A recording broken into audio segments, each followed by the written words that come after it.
Titration is the addition of a solution of a known concentration to another solution of an unknown concentration until the chemical reaction between the two solutes is complete. For the purpose of this class, we titrate by mixing certain volumes of an acid and a base together until the solution becomes neutral. And with this information, molarity can be found. So how is concentration found through titration? Concentration is calculated using the balanced chemical equation, the molarity equation, and stoichiometry, 3 skills which you should be familiar with. Within every titration experiment, you have 3 knowns and 1 unknown. At the beginning of the experiment, you know the molarity of one substance. Throughout the experiment, you keep track of the volumes of both the known and unknown solution.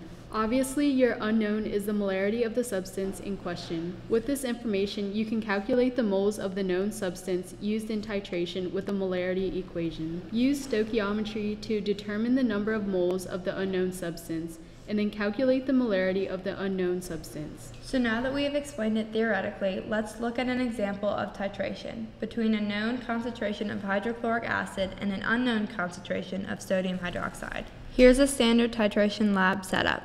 The 2 long tubes are burettes. These hold your 2 solutions. Note that their markings start at 0, making it easier to determine the volume of solution you used in the titration. This is an Erlenmeyer flask. During titration, you will combine the 2 solutions here. The flask sits on top of a magnetic stirrer. Before titration, you will place a tiny magnetic pellet inside the flask, which will be controlled by the magnetic plate under it. Finally, a few drops of a chemical indicator are added to the Erlenmeyer flask. This chemical indicator will change color when your solution reaches equilibrium to let you know titration is complete. For this experiment, we will use phenolphthalein, which turns a mild pink. To prepare your burettes, you first must rinse them with the substance they will hold to ensure there are no contaminants that will affect your titration. After you're done rinsing the burettes, use a funnel to completely fill the burettes with a solution. Make sure there are no drops on the tips of the burette. Now you're ready to titrate.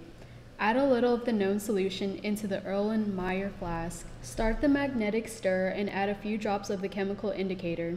Now slowly add the unknown solution to the flask until there is a color change.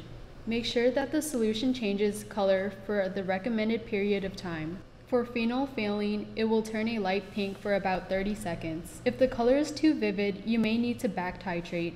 Add more of the known solution and titrate again until you get the desired results. When the color is perfect, you have found your equilibrium volumes.